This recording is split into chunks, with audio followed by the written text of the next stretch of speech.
Well, if you're up here again, it must be time for your weekly excursion to the Mask Fan Attic. Hello, my fellow weirdos and monster lovers and other psychologically interesting individuals. This week's mask, one that I've always thought was really great, but it seems as if it, well, it was never really widely embraced by the collecting community. And my theory on that is it's certainly not the sculpture's fault, because the sculpture, I think, is just outstanding. It's a marvelous sculpture. I think the paint job may have been the problem. What am I talking about? Well, if you are watching this in the context of a place where you would have seen the title of this segment before I came and started yabbering away, you would know it is, in fact, the Crypt Keeper.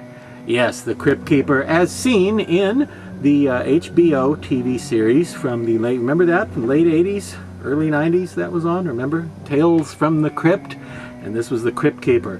Now, instead of using a guy in a mask or makeup or a costume on the show, they used this corpse puppet, basically. He was like a big Kermit the Frog zombie sort of thing with a funny voice, and you know, the eyes blinked and the cheeks moved and the jaw moved and everything, and it was cool. Although, have to admit, having read a lot of the old EC comics on which the series was based, Tales from the Crypt, The Haunt of Fear, and The Vault of Horror, I never understood why they went for a kind of cartoony skull-faced guy rather than sticking with a host kind of like in the comic books, because the original Crypt Keeper wasn't a rotted zombie with no nose and big eyes.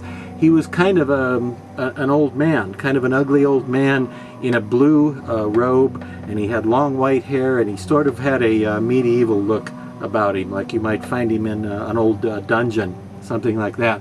But instead of that, in the series, they came up with this new reimagined, if you will, Crypt Keeper. Now, this particular copy of this excellent mask, sculpted by Mario Chiodo for the Elusive Concepts production run. This is an Elusive Concepts mask.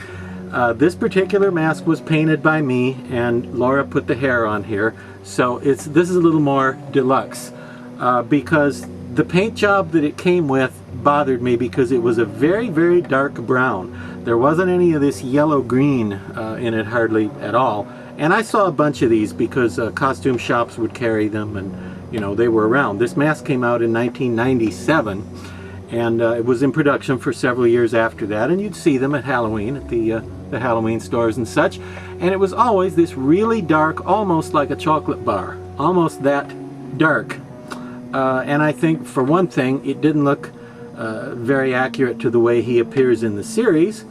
Maybe the original puppet was painted really dark, I don't know, but you don't get that effect when you watch the show. When you watch the show, he looks lighter and more green and yellowy than that chocolate bar brown that the mask had. The other thing was, a lot of them had really red lips, which looked a little goofy.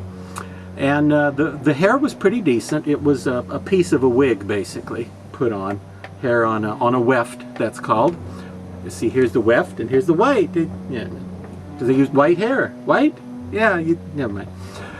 That was put on, and it wasn't as deluxe as this, but it's still a nice mask because the sculpture is so deluxe. Look at the amazing detail that the sculptor put into this. And again, I believe this was sculpted by Mr. Mario Chiodo, who was sculpting most of the stuff for Elusive Concepts. Okay, and later on, some alternate versions of this were offered, including a female version, that had big pink and red lipstick and rosy cheeks and eyeshadow, and looked like, you know, like it was supposed to look like his sister or something. I don't know, but there was a female Crypt Keeper. There was also a full body figure. There might have been more than one variation on the figure, but there was at least one full body talking Crypt Keeper figure, but it didn't have, like, it talked in as much as there was a recording that would play a tape, you know, and it would talk that way, but it didn't have like realistic mouth movements and all that, and eye movements like in the show. Now, the one on the show does have these really pale, watery, big blue eyes with the big irises and the small pupils. I have tried to replicate that here in my paint job. The eyes actually looked good on the copies that I saw back in the day. Just that dark brown color, I think, threw it, and maybe that's why collectors didn't seem to go for this one. But if you can find one, and if you have the means to repaint it a little lighter color, I think you'll agree that it's a terrific sculpture, and it's fun, and it's scary, and it's got that crazy look that the character on the show had. And a lot of Crypt Keeper masks have been done over the years. Everybody and his brother and his third cousin's uncle's best friend's neighbor has had occasion to shake hands with somebody who sculpted one at some point in the late 80s and throughout the 90s. People are still making Crypt Keeper masks and toys because it was such a popular pop culture character, thanks to the success of the TV show.